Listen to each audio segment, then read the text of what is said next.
This video is sponsored by DistroKid.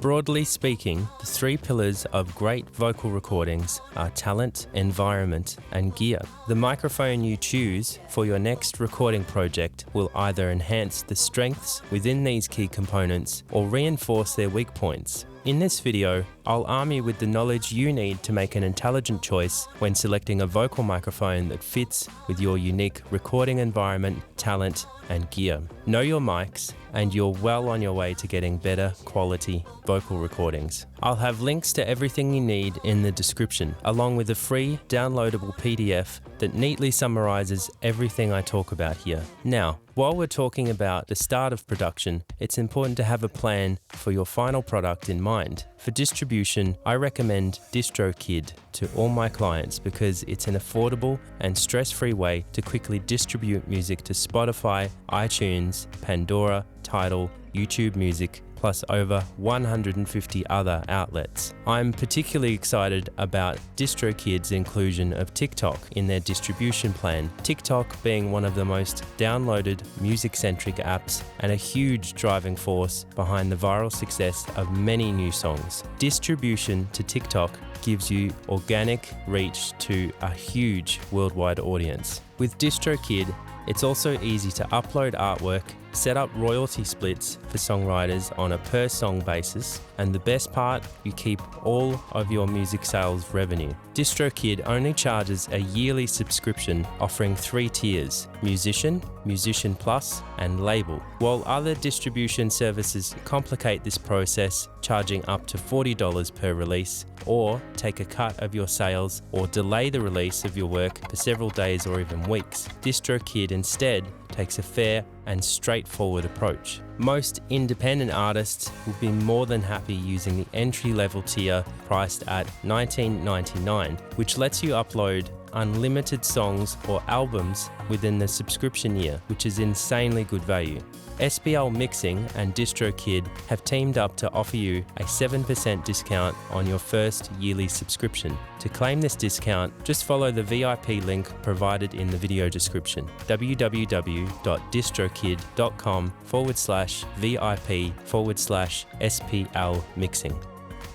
Before we get started, I just want to remind everyone up front to smash that like button if you find this video helpful, hit subscribe and tick the notification bell so that you don't miss out on any future videos. There's a lot to cover and I'm sure you'll have many questions, so just pop them down in the comments below and I'll answer all of them. For context, I'm speaking mostly to the self-recording vocalists or singing musicians out there, though many engineers will find this information invaluable too. I'm also assuming that you are looking to buy a new or used microphone that you do not currently have access to.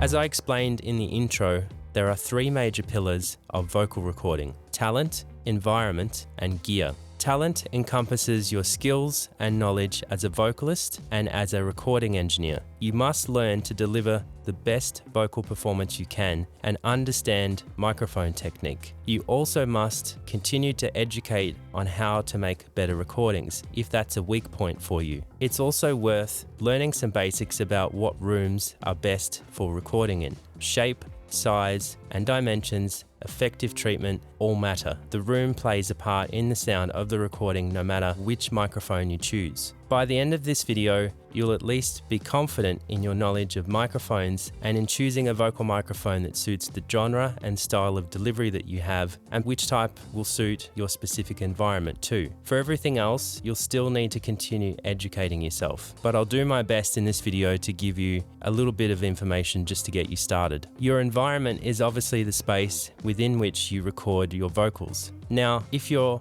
Billie Eilish, then the intimate style that you sing doesn't really require a pristine space. It just needs to be right for the style of delivery. Most people understand that it's important to treat your walls, but they typically underestimate the sheer amount of treatment you really need in order to properly treat a room for high quality vocal recordings, where the room is as much part of the sound as the voice. With a flawed room, the microphone choice matters greatly, for if you choose the wrong microphone, you could be baking that ugly room tone straight into your vocal takes. And once it's there, it's near impossible to remove using conventional mixing techniques. If you find yourself in a low budget recording situation where you can't afford to treat a room, I suggest using a walk-in closet filled with clothes. Open the doors out, face the microphone towards the closet where you'll stand inside with your back to the hanging clothes. Lean a mattress against the top of the closet door frame and angled back into the room, leaving air free to move in and around the sides of the mattress from the room. It will give you a much better result than sticking egg cartons on walls or applying them with cheap 2-inch thick acoustic foam panels. And in fact, I'd advise against using those completely in favor of this technique. If external noise is an issue around your location, record at night or early morning. There are always workarounds for just about any scenario with a bit of ingenuity. Keep in mind that most acousticians recommend treating all but one surface, the floor, meaning every wall and the ceiling must be treated to reduce ugly room reflections and resonances. Lastly, your gear is the physical items that relate to your recording chain, be that your headphones or speakers, microphone preamps in your recording interface, the microphone itself, and any other accessories. It's important to identify weak links in your recording chain and replace them with stronger connections, if quality recordings are your goal. The microphone is a large part of this chain, but it doesn't always need to be the most expensive, the latest and greatest. It just needs to work with your performance, your environment, and your other gear. We'll see how microphone choice matters in all of these 3 key areas as we progress.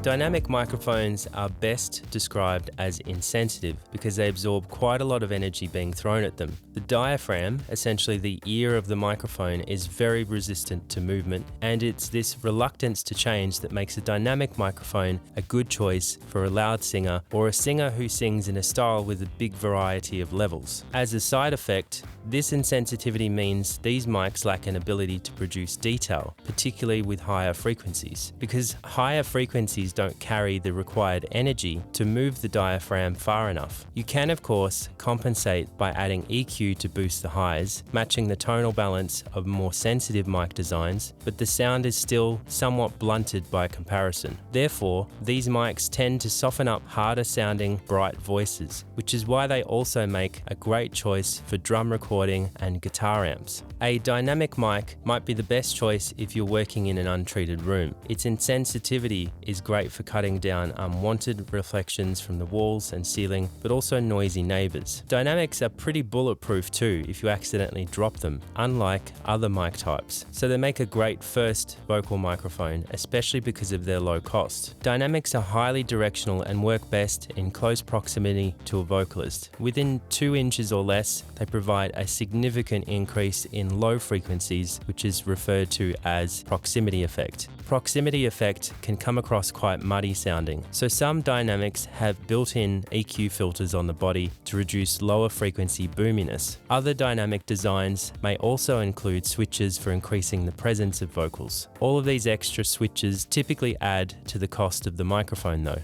Unlike other microphone types, dynamic mics don't need a dedicated power supply to operate, but they do need a mic preamp that is capable of boosting the signal to a high enough level. Cheap preamps will produce noisy recordings with an underlying soft hiss or digital noise, but these days most semi-pro or prosumer grade interfaces provide adequate clean gain for these types of mics. Investing in an inline preamplifier may be your best bet if you find yourself using a budget preamp.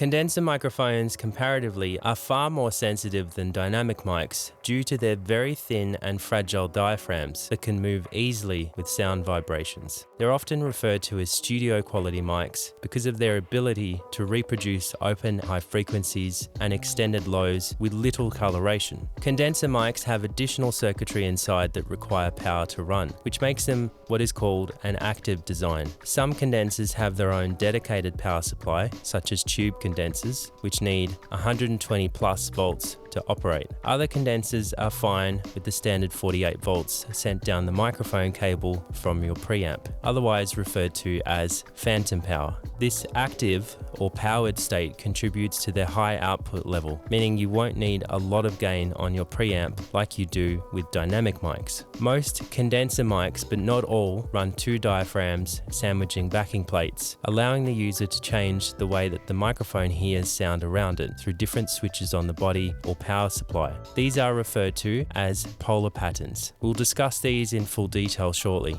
Condensers are best suited to semi-treated or fully treated rooms because they pick up a lot of external noise. For this reason, they usually come with a custom fit cradle to help alleviate mechanical vibrations that can travel easily up the mic stand to the microphone from the floor. Good quality condenser mics are typically more expensive than good dynamic mics and therefore fall outside the budget of most beginners. The more options that they come with, the more electronics they require and therefore the greater the cost. Models vary between large and small diaphragms, and a good rule of thumb is the larger the diaphragm, the greater its ability to capture lower frequencies. Conversely, the smaller the diaphragm, the greater its ability to capture higher frequencies. And this holds true for dynamic designs as well. Larger condensers have become the mainstay of styles that have a hyped up quality to the voice, such as pop. But if you want a more natural representation of your voice, then I suggest trying out some good quality small diaphragm condensers.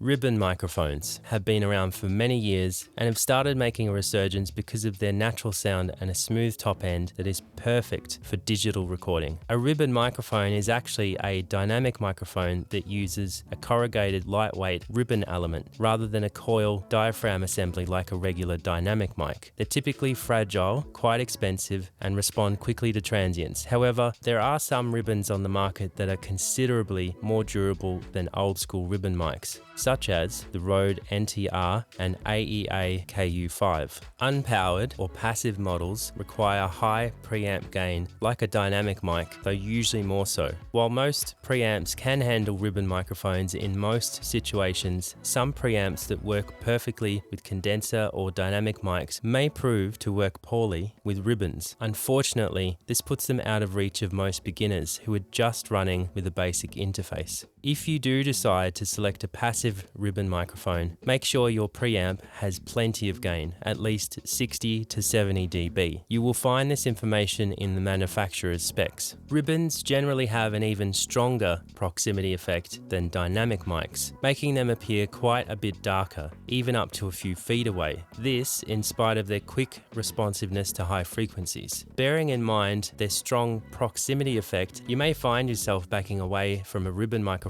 in order to achieve a more balanced tone, making a good sounding room all the more important. The greater the distance from the mic you are, the greater the room plays a part in the overall sound. Again, this likely makes them a poor choice for vocals in a bad sounding room. So if you have your heart set on using ribbons, you may need to consider improving your space. Ribbon microphones mostly have a fixed figure 8 polar pattern, picking up sounds from both the front and the rear, with strong sound rejection from the sides, making them essentially deafer on the sides than the rear of your typical dynamic microphone. Other ribbon models are able to produce most other polar patterns, but the figure 8 models come in handy particularly for cancelling out unwanted noise. Just simply point the deaf regions of the mic at what you don't want it to pick up. You also want to ensure that there are no reflective surfaces directly behind the mic. Also worth noting, in some cases the back of the figure 8 ribbon may sound better on your voice than the front, so remember to try it out on both both sides. You could even use the front and the back interchangeably when layering vocal doubles or creating vocal stacks to add differing textures to your productions. Ribbons will generally complement brighter, edgier sounding voices due to their typically darker character. They excel at taming sibilant vocals.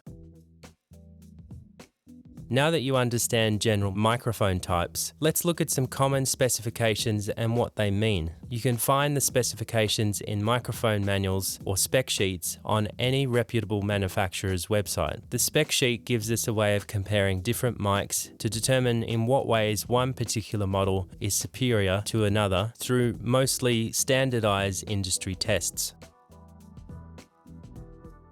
As a vocalist, it's really important to understand how polar patterns work so that you can leverage their unique offerings in different recording situations and environments. Two fundamental polar patterns make up all the pattern variants seen across microphones: omnidirectional and figure 8. Omni hears sound in all directions, good for tracking one singer up to a small group of singers standing around one microphone. Figure 8s hear sound in two directions, good for tracking up to two vocalists at one time, where both singers face each other with the microphone placed between them. Both patterns combine equally to make the cardioid pattern, which hears in just one direction. Cardioid gets its name from its heart-shaped pattern and is generally found in all condensers, most dynamics, and some ribbon designs. The back of the microphone, or the top of the heart shape, rejects sounds arriving from behind. This deaf area is referred to as the null of the microphone. The figure 8 pattern has two null points if viewing from above, and the omni pattern has no nulls or deaf zones. The omnidirectional pattern is capable of picking up sound in all directions, as we know. The fact that it lacks any specific directionality means it lacks the proximity effect seen in other more directional pickup patterns. This results in a very even and natural sounding recording with a greater range of possible mic placement options because they are less sensitive to the direction. The drawback being that sound can enter the mic from all directions, making it important to either control the sound using physical barrier absorbers or work in a more controlled environment to start with. An omni mic used in a beautiful sounding room is the perfect match, though it can sound more distant than other patterns. It's definitely worth experimenting with. Try baffling off the rear of the mic if you need a more controlled sound. These patterns are available on most condensers and some ribbons. Figure 8 is a polar pattern typically seen in most ribbon microphone designs as well as multi-pattern condensers. All other patterns, such as super or hypercardioid, are simply intermediate blends between these big three. On-axis, off-axis. Direct sound is referred to as on-axis, which is 0 degrees on a polar pattern chart. Indirect sound, referred to as off-axis, are somewhat compromised, typically with a loss of high frequencies, with other frequencies becoming more inconsistent. It's worst when using a cardioid microphone pattern and practically non-existent when using an omni pattern. If you choose to record with a cardioid pattern, you need to be aware of this happening and ensure that your recordings take place on axis as much as possible, unless you're going for a different effect. Frequency response values in a mic spec are really just a macro view of the approximate range of frequencies that the microphone picks up. To get a clearer understanding of how sensitive the mic is to those different frequencies, check out the frequency response graph. A flatter response is typically good for voice, but not always. You may, for example, want a more colored or tailored frequency response in a mic. If you know your voice is dull or dark sounding, then a microphone that has a boost in highs will most likely complement your voice well by evening out the tone of your voice. The frequency response graph will often show things like the amount of proximity effect at given distances. They also show the measured frequency responses from switching to other polar patterns or filters, if the mic has those options. Connecting polar pattern and frequency response information. Now, worth noting, the advertised polar pattern is almost always measured at 1 kHz. the swear word frequency. If you have a look at a polar pattern chart for a microphone, manufacturers also often include other measured frequencies. In many cases, you'll see those other frequencies take on the characteristics of different types of polar patterns, other than the one measured at 1 kHz or 1000 Hz. Let's take a closer look at the venerable SM57.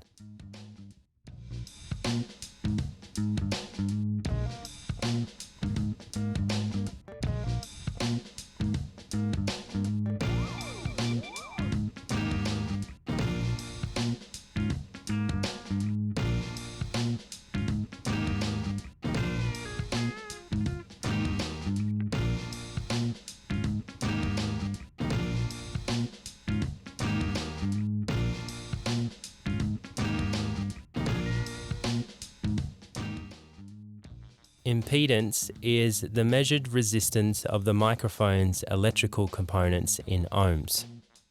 All professional microphones are approximately 600 ohms or under, but typically between 150 to 300 ohms.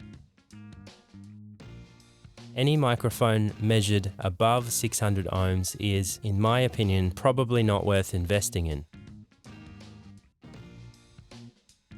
When we think of the sensitivity in a mic, we usually think of it as how well it hears. Sensitivity in the specs, though, is better thought of as assigning a value that ultimately helps us with estimating the required preamp gain you'll need for recordings that take place on access to the mic. This tells us only part of the story, though. For instance, if we look at a condenser mic and we line that up against a dynamic and gain level match them both, if you were then to take a step back or move slightly off axis, you'll soon discover that the dynamic mic becomes quieter at greater distances relative to the condenser, despite the same on-axis level to begin with. Sensitivity, therefore, doesn't tell us the whole story. A dynamic mic will still exhibit relatively less sensitivity at greater distances and angles. Nonetheless, the sensitivity value is still good for comparing different mics. Sensitivity is measured in MV, millivolts per PA, Pascal, or dBV, which is decibels in reference to 1 volt at 1 Pascal.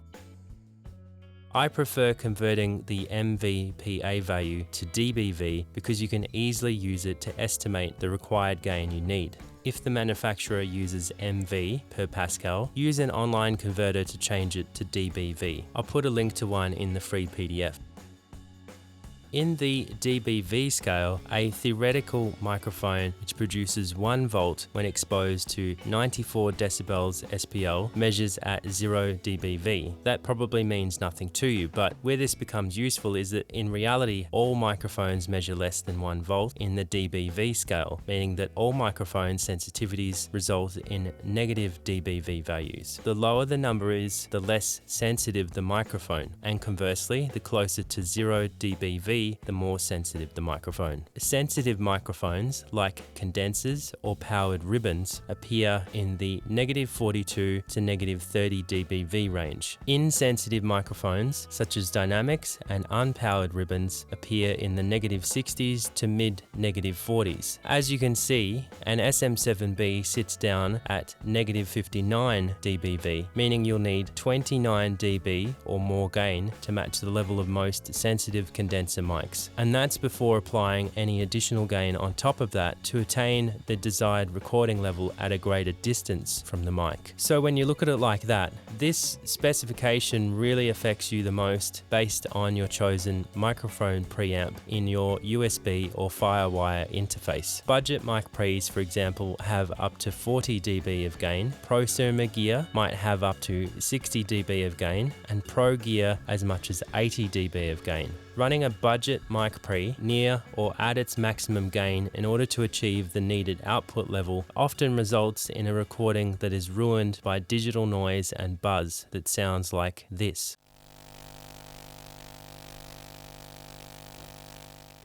Imagine struggling to pull a heavy load with a horse and cart. A professional preamp, or even a prosumer preamp, which is built in to your audio interface, is like taking a truck to pull the same load by comparison. It's way more efficient and doesn't need to exert as much effort, and your recordings will be far more clear using a lower gain setting on the preamp. If your budget is on the low side, your options are as follows. Upgrade to a prosumer interface with decent gain on the mic pre's and use a cheaper microphone. Buy a lower cost condenser mic and throw the money you have left at making your room more agreeable with the sensitivity of that microphone. This is obviously if your room doesn't sound great. Or buy an inline preamplifier such as Cloudlifter, debooster or Fethead, which is placed after the microphone but before the mic pre's within your interface to boost the signal before it gets there, meaning that you can run your budget preamp gain a lot lower.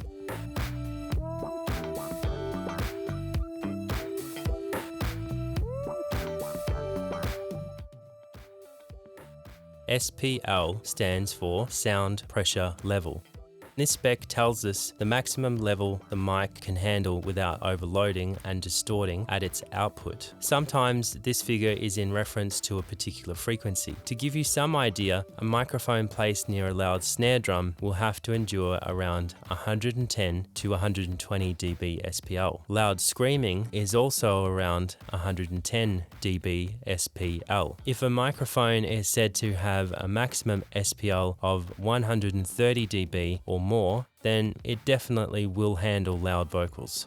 Where applicable, the specs also usually indicate this maximum SPL value as it relates to the padded down state of the microphone, where the microphone output has been electrically dropped through the use of pad switches on the body. If your vocal keeps distorting and your mic pre has no added gain, then activating a pad switch will hopefully cut the level down sufficiently for a cleaner recording level. You may then need to add some more gain back to your mic preamp if the padded down signal becomes too low. It's not a big deal, and it's much better than clipping or distorting your vocals. Interestingly enough, dynamic mics don't include this spec on their datasheet because of their immeasurable maximum SPL. You're more likely to max out your analog to digital converters inside your interface before you find out what their actual highest SPL value is. Self-noise refers to how much noise or hiss the microphone circuitry produces in active designs like condensers or powered ribbon mics. If you're layering lots of vocal tracks, then you probably don't want low-level hiss adding up over an entire production. So a lower number is always going to be better. An active microphone with less than 20 dB self-noise is usually considered good. If possible, aim for 15 dB or less. Sometimes you'll see STN on the spec sheet. This stands for signal to noise ratio. You generally want this number no lower than around 74. I base this on my recommendation of purchasing a microphone with a self noise no more than 20 dB. If you're just given the signal to noise value, you can work out the microphone self noise by subtracting the STN ratio from 94.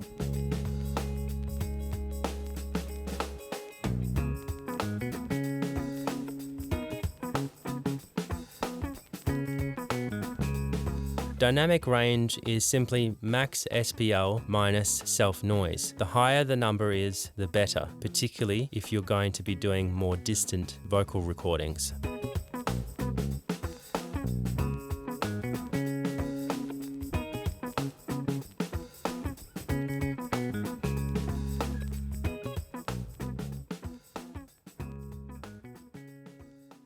Knowing what you now know, looking at microphone specs shouldn't seem as daunting as it once did. You should now be able to determine if a mic is of professional grade, will suit your preamp or recording interface, and how it might work in your room based on its characteristics. There's only so much I can suggest without knowing the specific details of your situation. Only you know the sound of your room. If you intend to record 2 or more singers, if your budget is limited, if your preamp is up to the task. If you need a high SPL mic or even one that you can repurpose for recording other acoustic instruments. Have a good look through all the microphones you turn up in your discovery that fit within your budget. I'll provide some options in the free downloadable PDF too. If possible, rent some of these mics out from a retailer or a commercial studio for a day. See how they feel, see how they respond to your voice and your environment. Really put them through their paces, try out different polar patterns and microphone placements. You're looking for a microphone that complements the tone of your voice. To put it another way, you're looking for a microphone that's opposed to the more extreme qualities of your voice. If you go with that approach, then what you end up with is a recording that tends to be far more balanced within the production. The condenser is probably the brightest, the dynamics probably fall somewhere in the middle, and the ribbon microphones are on the darker side. So if you got a bright voice, maybe look at a ribbon. If you got a deep voice, maybe a condenser is the way to go. There are so many options out there, but hopefully this helps you find exactly what you're looking for. And now that you know how the different microphones react in different spaces, you'll be able to make an intelligent choice, and that is the talent part of the big three that we originally spoke about.